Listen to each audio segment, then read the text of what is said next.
Nakita niyo na ba yung One Great Love niyo? Ako, oo. Nakita at nakasama ko na siya.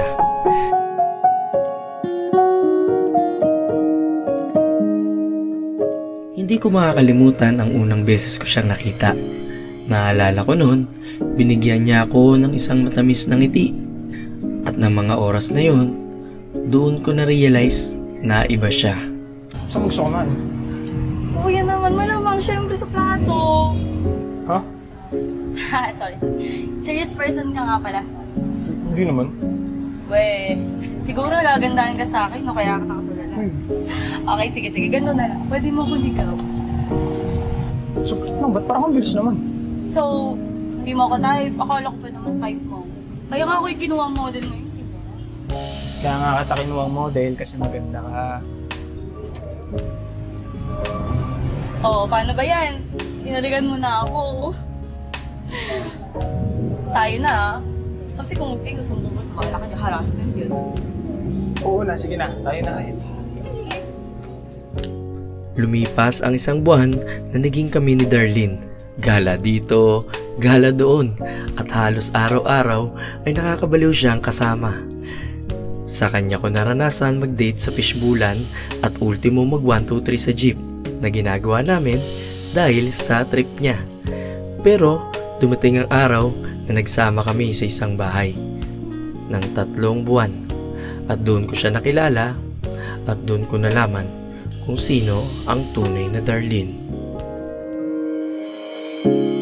Ikaw ang tanging dahilan kung bakit ikaw ang pag-asa.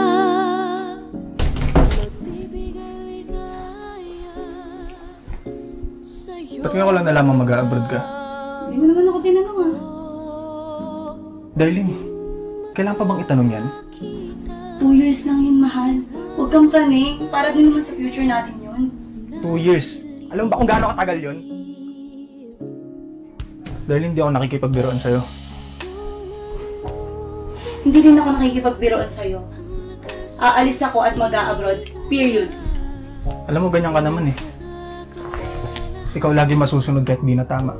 Paano naman ako? Vince, mahal kita. Pero kailangan ko umalis.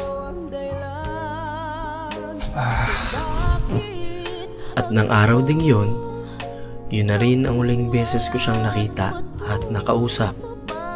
Umalis si Darlene na magkaaway kami. At kahit chat o text ay di ko na naalala kung nagagawa niya pa. Lumipas ang 2 taon habang naglalakad ako sa park kung saan ko unang na-meet si Darlene ay nakita ko ulit siya. Ang ganda-ganda pa rin niya. Pati yung mga ngiti niya ay hindi pa rin nagbago. Kamusta ka, Vince? Ako? Okay lang ako eh. Ikaw, kamusta? Okay na okay lang ako, Vince. Simula nung umalis ka sa boarding house, naging malungkot na eh. Isang taon na din ako hindi makabalik dun. Saging malungkot din naman ako, mahal. Simula nung naiwalay tayong dalawa. Kung pwede ko lang hindi gawin yun, hindi ko na ginawa. Wala na yun sa akin, darling. At least, di ba, nakapag-abroad ka. Natupad mo ba mga gusto mo? Nag-antay ako ng text mo, ng tawag mo. Alam mo, Facebook mo, hindi ko na tinitingnan. Yung Facebook mo pa ata na binigay mo sa akin, yung pa yung dami account mo eh. Sinubukan kong hanapin lahat, darling. May pati pamilya mo, kaibigan mo. Hindi ko nga alam kung tagasan eh. Vince, ito yung naging mundo ko. Simula nung araw na nakilala kita. Ikaw yung lalaking minahal ko at nakasama ko sa saya, kahit na sa kama. Huwag kang iiyak, ha? Mahal na mahal kita. Umalis ako kasi ayoko itong makita nahihirapan. Saka pala, ba't ka nandito? Ang plano mo, ang ginagawa mo dito, saan ka ba pupunta? Gusto ko lang magpasalamat sa'yo, Vince. Gets ko na. Hanap ka na ng asawa sa ibang bansa, no? Wala, Vince. Kasi ako si Paula Reyes. Paula Reyes? Totoo mong pangalan? Saglit nga lang hanapin ko sa Facebook. Panggalan mo ang aking sambitin.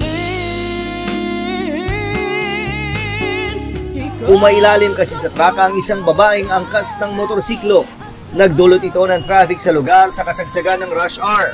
Dead on the spot ang biktima ang si Darlene! Ano to?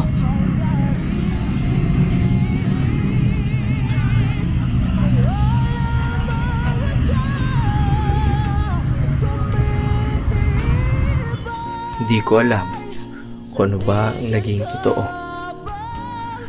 Kasi kung iisipin, nakilala ko si Darlene na 5 months na siyang patay dahil sa car crash. Sa isang highway, malapit sa park kung saan ko siya unang nakilala.